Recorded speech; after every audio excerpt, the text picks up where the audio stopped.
Good morning students, welcome to the online class. మనం last క్లాసెస్లో ఇమ్యూనాలజీకి సంబంధించి ఫస్ట్ యూనిట్ చెప్పానమ్మా. ఫస్ట్ యూనిట్లో immunity and cells of the immune system చెప్పాను. Organs of the immune system biotechnology క్లాస్లో complete చేయడం జరిగింది. అండ్ టుడే క్లాస్ ఈస్ ఈరోజు క్లాస్ ఏంటి అంటే లాస్ట్ యూనిట్ స్టార్ట్ చేస్తున్నానండి. డిసీజెస్ ఉంటాయి, ఓకేనండి. లాస్ట్ యూనిట్లో మనకి బ్యాక్టీరియా ద్వారా కలిగే డిసీజెస్ ఏంటి, ఓకేనా. త్రూ బ్యాక్టీరియల్ ద్వారా మనకి వచ్చే డిసీజెస్ ఏంటి. సో అందులో డిసీజ్ ఇక్కడ ఈరోజు టుడే క్లాస్ ఈస్ ట్యూబరిక్లోసిస్ అండి. So tuberculosis bacteria is first isolated. ఎవరు ఐసోలేట్ చేశారనంటే Robert Koch. Tuberculosis bacteria is first isolated or identified by Robert Koch in the year of 1882. So tuberculosis బ్యాక్టీరియాని identify చేసింది ఎవరు అంటే Robert Koch అనే scientist 1882లో ఈయన కనుగొన్నారు. ఎలా కనుగొన్నారు అంటే through the germ theory of diseases. మనం ఒకసారి ఫస్ట్ ఇయర్లోకి వెళ్తే జర్మ్ థియరీ డిసీజెస్ ఉంటుంది. సో ఆ జర్మ్ థియరీ డిసీజెస్ నుంచి నెంబర్ ఆఫ్ డిసీజెస్ చాలా రావడం వల్ల అక్కడ డిసీజెస్ అనేవి ఎక్కువ కలగడాన్ని జర్మ్ థియరీ అంటారు కదమ్మా. సో అటువంటి టైంలో ఈ రాబర్ట్ కోచ్ అనే ఆయన ఈ ట్యూబర్క్లోసిస్ అనే డిసీజ్ని కనుగొన్నారు. ఓకేనండి. అండ్ నెక్స్ట్ ట్యూబర్క్లోసిస్ అనేది ఏంటంటే it is severe chronic and communicated disease అంటారు. సివియర్ క్రోనిక్ అంటేనే అర్థము సివియర్ అని కదండి. Chronic and communicated disease. Chronic and communicated అంటే ఒకరి నుంచి ఒకరికి ఇది వచ్చే ఛాన్స్ అనేది ఉంటుందన్నమాట. క్రోనిక్ అండ్ కమ్యూనికేటెడ్ డిసీజ్ అంటారు. ఎందుకు ఇది కాజ్ అవుతుంది? సో ట్యూబర్క్లోసిస్ కలగడానికి గల మెయిన్ రీజన్ ఏంటి? ట్యూబర్క్లోసిస్ కలగడానికి గల మెయిన్ కారణం ఏంటి అంటే Mycobacterium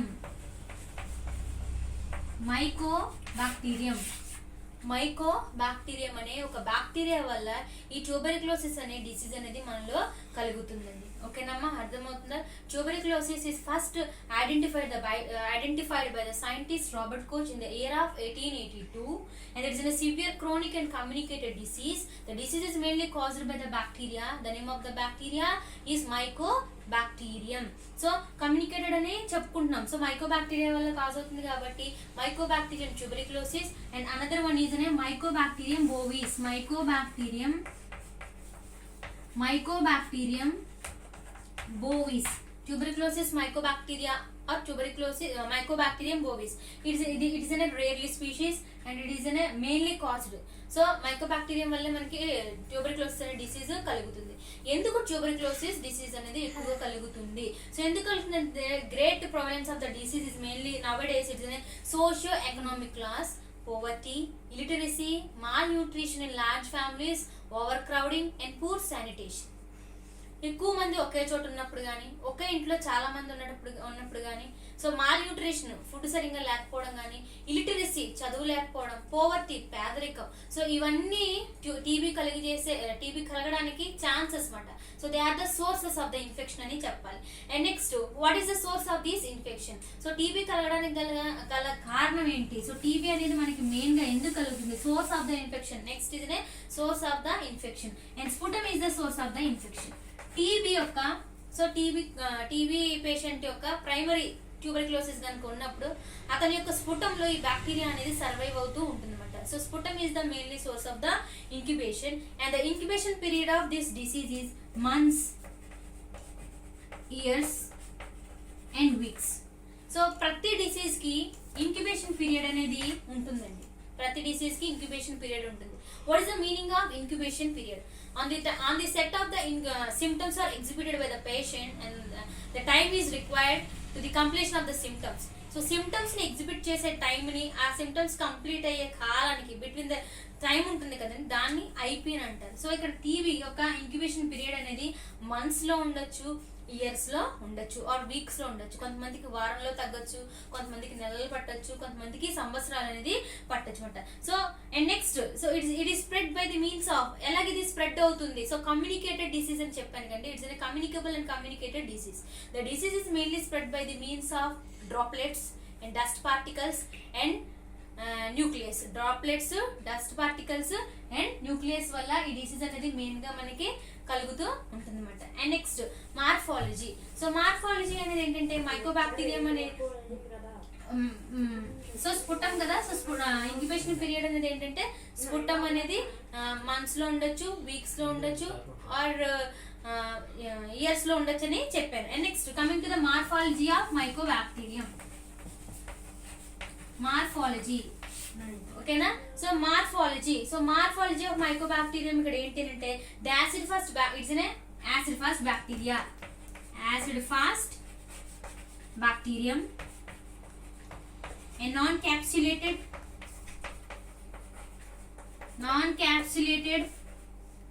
non-spore spores ni form చేయదు, non-spore forming bacteria, non-spore forming method, and the bacteria is stained by the Judden stain. ఏ స్టెయినింగ్ చేసి మనం ఈ బ్యాక్టీరియాని కనుగొంటామంటే Judden stain. So the meaning of Judden is Ziehl Neelsen stain. Acid fast staining అండి, మీరు ఎక్కువ కన్ఫ్యూజన్ అవసరం లేదు, ఫస్ట్ ఇయర్ లో ఆల్రెడీ మీరు చదువుకున్నారు. Acid fast stain or Judden stain అంటారు. ఇక్కడ జీల్ అండ్ నీల్సన్ అనే బోత్ కోవర్కర్స్ ఈ స్టెయినింగ్ ని డెవలప్ చేశారు కాబట్టి they given the name Z and stain. Ziehl Neelsen staining ద్వారా మనం ఈ బ్యాక్టీరియాని acid fast bacteria nothing but mycobacterium ని మనం ఐసోలేట్ చేయొచ్చు అన్నమాట. So final the result. So మన రిజల్ట్ స్టెయినింగ్ చేసినప్పుడు ఫైనల్ రిజల్ట్ ఇక్కడ ఏమొస్తుందంటే so acid fast bacteria in case it is an acid fast bacteria it is appear in red color or non acid fast it appears in blue color. Acid fast bacteria అయితే అది red colour లో మీకు కనబడుతుంది, non acid fast bacteria అయితే అది blue colour లో కనబడుతుంది. That is the morphology of mycobacterium. Mycobacterium యొక్క మార్ఫాలజీ అనేది ఏంటి అంటే so it's an acid fast bacteria అంటారు, non capsulated, non spore forming, and it is done by the staining of Judden stain. And the final result ఏంటి అంటే it is appear in two types of colors. One is in a red color, it is called acid fast. Another is in a blue color, it is called non acid fast bacteria. And next coming to the culture characteristics. What are the culture characteristics of this mycobacterium? So mycobacterium is an obligate aerobic bacteria అని అంటారు. obligate aerobic bacteria. మీ అందరికీ తెలుసు obligate aerobic bacteria అంటే it is ignore the oxygen or presence and absence of oxygen they can survive. Obligate aerobic bacteria అని పిలుస్తారు. And it's ఇక్కడ ఉపయోగించే media పేరు ఏంటి అంటే ఎల్జే మీడియా అంటారమ్మా. ఎల్జే మీడియా అంటే lower Jensen medium. LJ media అంటే లోయర్ జెన్సన్ మీడియం. సో మనం ఈ బ్యాక్టీరియా స్ఫుటం పేషెంట్ యొక్క స్ఫుటం ని తీసుకొని మనం ఈ కల్చర్ లో కనుక ఈ మీడియాలో కనుక మనం గ్రో చేస్తే so after the incubation the colored colonies are appear after the long incubation or 4 weeks of the incubation, and colored colonies are appear or buff color colonies are appear. Buff అని ఉంటుంది మీకు notes లో. The meaning of buff is yellow color. Yellow colour లో మీకు colonies కనబడతాయి, circular లో కనబడతాయి, are convex colour లో మీకు కాలనీస్ అనేవి కనబడతాయి. సో గుర్తు పెట్టుకోవాలి ఇంపార్టెంట్ పాయింట్స్ ఏంటి. First of all Robert Koch introduction లో సో రాబర్ట్ కోచ్ అనే సైంటిస్ట్ టీబీ అనే బ్యాక్టీరియాని ఐసోలేట్ చేశారు. సో టీబీ రావడానికి గల కారణం mycobacterium. Sputum is the mainly source of the infection. And the culture characteristics వస్తే ఎల్జే మీడియా, సో లోయర్ Jensen media, it is used for the selective media for the TB. ఓకేనండి. And next coming to the pathogenesis. So TB bacteria మన human beings లోకి enter అయినప్పుడు లోపల జరిగే mechanism అనేది ఏంటి? నథింగ్ బట్ పాథోజెనిసిస్ అంటారు. గుర్తుపెట్టుకోండి అమ్మా, డిసీజెస్ చదువుకుంటున్నప్పుడు మార్ఫాలజీ రాయాలి, కల్చర్ క్యారెక్టరిస్టిక్స్ రాయాలి, పాథోజెనిసిస్ రాయాలి, క్లినికల్ ఫీచర్స్ రాయాలి, ప్రివెన్షన్ రాయాలి, ఏదైనా టెస్ట్లు ఉంటే డయాగ్నోసిస్ టెస్టులు రాయాలి, and the last one treatment అనేది చెప్పాలి. ఓకేనండి. సో కల్చర్ డయాగ్నోసిస్ అంతా కూడా మీరు రాయాల్సి ఉంటుంది. Coming to the pathogenesis. So the TB bacilli enter into the patient by the way of inhalation. So TB bacilli అనేది మన లోపలికి ఎలా ఎంటర్ అవుతుందంటే by the way of inhalation. The bacilli enter and settle at the lungs. Near the lungs దగ్గరికి వెళ్ళది settle అయిపోయి ఉంటుంది. ఎక్కడ ఉంటుంది లంగ్స్ దగ్గర అంటే lower position upper lobes of the lungs, upper position lower lobes of the lungs. Lower position upper lobes of the lungs. మీకు lungs అనేవి ఇలా ఉన్నప్పుడు సో లంగ్స్ అనేవి మీకు ఇలా ఉన్నప్పుడు lower position upper lobes of the lungs, upper position and lower lobes of the lungs దగ్గర మీకు ఈ బ్యాసిలే అనేది వెళ్ళి సెటిల్ అయిపోతుంది. Or plural of the lungs, near lungs దగ్గర ఉన్న సెల్స్ ని ప్లూరల్ సెల్స్ అంటారు, ఆర్ ప్లూరల్ ఆఫ్ లంగ్స్ అంటారు. The initial damage of the lungs and they produce. So bacilli అనేది ఇక్కడ ఫస్ట్ ఏం ప్రొడ్యూస్ చేసిందంటే లీజన్ ని ప్రొడ్యూస్ చేసింది. The bacteria it produce lesion ని ప్రొడ్యూస్ చేసింది. And next it damage the parenchymal cells of the lungs. Lungs దగ్గర ఉన్న పారెన్కైమల్ సెల్స్ అనేవి డ్యామేజ్ అవుతాయి. అలా డ్యామేజ్ అవ్వడాన్ని గోన్ ఫోకస్ అంటారు. చాలా ఇంపార్టెంట్ అండి, Ghon focus. The damage of parenchymal cells is known as Ghon focus. And the gone focus, it is composed, the tubercle bacilli, it is composed of different types of the cells. ఈ tubercle bacilli అనేది different types of cells తో ఇది compose అయిపోయి ఉంటుందన్నమాట. So ఆ cells ఏంటంటే macrophages కానీ epithelial cells కానీ ఆర్ గెయింట్ సెల్స్ కానీ, macrophages, epithelial cells or giant cells. And next the tubercle bacilli is multiple at the lymph node region. ఎక్కడ మల్టిపుల్ అవుతుందండి? లింఫ్ నోడ్ దగ్గర మల్టిపుల్ అవుతుంది. It enlarge the lymph node. Lymph node ఇది దాని size ని పెంచేస్తుంది. దాన్ని ఏమంటారంటే ట్రాకియో బ్రోంకియల్ లింఫ్ నోడ్ అంటారు. Tracheo bronchial lymph node. ఎప్పుడైతే ట్రాకియో బ్రోంకియల్ లింఫ్ నోడ్ అనేది ఫామ్ అవుతుందో, enlargement of lymph node, lymph node దాని సైజ్ ని పెంచుకోవడాన్ని ట్రాకియో బ్రోంకియల్ లింఫ్ నోడ్ అంటారు. And tracheo bronchial lymph node form అయిన తర్వాత they form Ghon complex. Ghon complex, ఒకటి గోన్ ఫోకస్, ఇంకోటి గోన్ కాంప్లెక్స్. గోన్ ఫోకస్ అంటే ఏం చెప్తున్నాను? సో పారెన్కైమల్ సెల్స్, లంగ్స్ దగ్గర ఉన్న పారెన్కైమల్ సెల్స్ డ్యామేజ్ అవ్వడాన్ని గోన్ ఫోకస్ అంటారు. అండ్ నెక్స్ట్ ఈ ట్యూబర్కిల్ బ్యాసిల్లీ అనేది మల్టిపుల్ అయిపోయి గ్రూప్ ఆఫ్ సెల్స్ ని డ్యామేజ్ చేయడం, ఒక్కొక్కటి దాన్ని ఇది ఏం చేస్తుందంటే లోపలికి వెళ్ళి డ్యామేజ్ చేయడం స్టార్ట్ చేస్తుంది. ఎప్పుడైతే ఈ లింఫ్ నోడ్ సైజ్ అనేది పెరిగిపోతుందో దాన్ని ఏమంటారు? గోన్ కాంప్లెక్స్ అంటారు. వెన్ ద పేషెంట్ ఎక్స్రే కనుక తీసుకుంటున్నప్పుడు ఆ ఎక్స్రేలో మీకు కనబడుతూ ఉంటుంది గోన్ కాంప్లెక్స్. మీరు మూవీస్ చూస్తారు కదండి, ఓకేనా? సో మూవీస్ చూసినప్పుడు ఫస్ట్ స్మోకింగ్ ఒక యాడ్ ఇస్తారు, అవునా? సో అక్కడ మీకు 2 లంగ్స్ ని చూపించేసి దాన్ని ఇలా అనగానే ఆ 2 లంగ్స్ ఎంతగా డ్యామేజ్ అవుతాయో క్లియర్ గా కనబడుతుంది. Nothing but Ghon complex. అదే గోన్ కాంప్లెక్స్ మాట, ఓకేనా? అర్థం అవడం కోసం చెప్పానండి. అండ్ నెక్స్ట్ సో ఇలా గోన్ కాంప్లెక్స్ ఫామ్ అయింది. This is primary stage of the TB. So patient అనేవారు ఎక్కడ ఉన్నారంటే ప్రైమరీ స్టేజ్ లో ఉన్నారు. సో ప్యాథోజెన్సిస్ అనేది మనకి 3 టైప్స్ కింద కనబడుతుంది: primary, secondary and tertiary. Primary, secondary and tertiary. ప్రైమరీలో ఇదంతా జరుగుతుందండి. ఫస్ట్ ఆఫ్ ఆల్ అది ఇన్హలేషన్, ఇలా గాలి పీల్చడం ద్వారా త్రూ నోబ్స్ ద్వారా అది లోపలికి వెళ్ళిపోయి లంగ్స్ దగ్గర lower position of the upper position of the lower lobes of the lungs and lower position upper lobes of the lungs దగ్గర వెళ్ళి డ్యామేజ్ అయ్యి లీజన్ ఫామ్ చేసుకుంటుంది. నెక్స్ట్ ఆ బ్యాసిల్లీ అనేది మల్టిపుల్ అవుతుంది. మల్టిపుల్ అయిపోయిన తర్వాత గోన్ ఫోకస్ అనేది ఫామ్ అవుతుంది.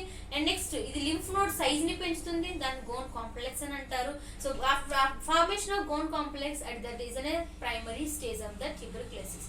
అది primary stage. And next secondary stage. Secondary stage is called, secondary tuberculosis ని ఏమంటారంటే పోస్ట్ ప్రైమరీ అని అంటారు. Post primary, post primary secondary tuberculosis is called post primary tuberculosis or adult tuberculosis అని అంటారు. It occurs person who are already sensitized with the TB due to the activation of bacilli and inside and both sides of the body, మొత్తం both sides of the lungs దగ్గర అది మొత్తం ఏర్పడిపోయి ఒక్కొక్క organ ని complete చేస్తుంది. It causes the lungs and all organs. So ఏ organs TB వచ్చిన వాళ్ళకి ఎక్కువగా డ్యామేజ్ అవుతాయి అంటే liver, spleen, lymph node, adrenal gland, seminal vesicles. So number of organs ని ఇది డ్యామేజ్ చేసేస్తూ ఉంటుంది. అది ఎప్పుడు? సెకండరీ స్టేజ్ లో. అండ్ ద లాస్ట్ స్టేజ్ ఏంటంటే ద ట్యూబర్కిల్ బ్యాసిల్లీ మొత్తం త్రూ అవుట్ ద మొత్తం బాడీ అంతా స్ప్రెడ్ అయిపోయి the patient may be leads to death. అది టెరిషరీ స్టేజ్ లో జరుగుతుందండి. That is the pathogenesis of tuberculosis. అది ట్యూబర్క్యులోసిస్ యొక్క pathogenesis. And next coming to the clinical features.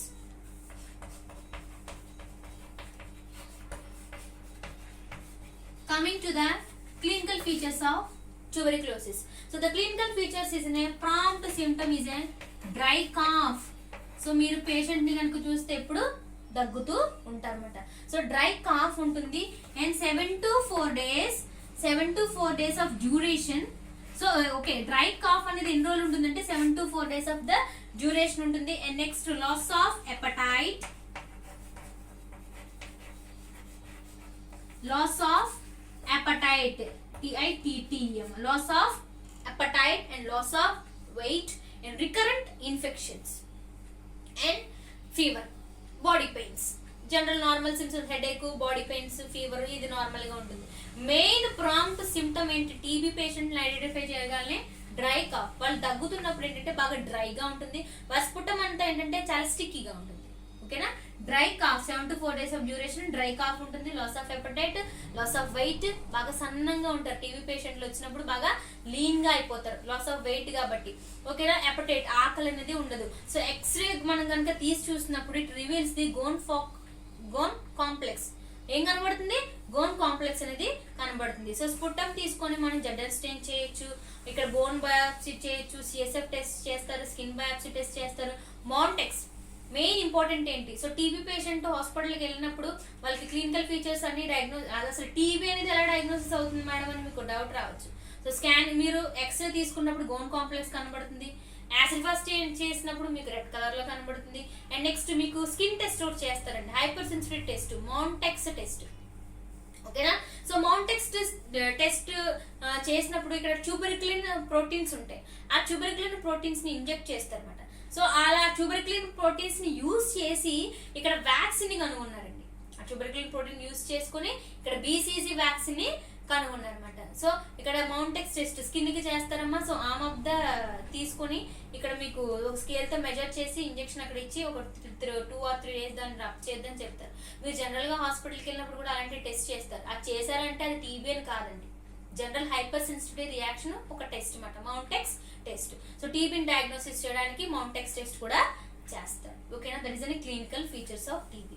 And next prophylaxis. సో టీబీని ఎలాగ కంట్రోల్ చేయాలి మరి, సో ప్రొఫైల్ యాక్సిస్ ఏంటి అంటే బీసీజీ వ్యాక్సిన్ ఇస్తారు, బ్యాసిల్లస్ కాల్మెటిక్ విరిడ్. అప్పుడే పుట్టిన చిన్నపిల్లలకి వెంటనే వ్యాక్సిన్ అనేది ఇవ్వటం జరుగుతుంది. అండ్ నెక్స్ట్ ట్రీట్మెంట్ లో చూస్తే మనం ఇక్కడ స్ట్రెప్టోమైసిన్ యాంటీబయాటిక్ ఇస్తారండి. స్ట్రెప్టోమైసిన్ అనే యాంటీబయాటిక్ ఒకటి, రిఫాంసిన్ ఒకటి, or long term chemotherapy, short term chemotherapy.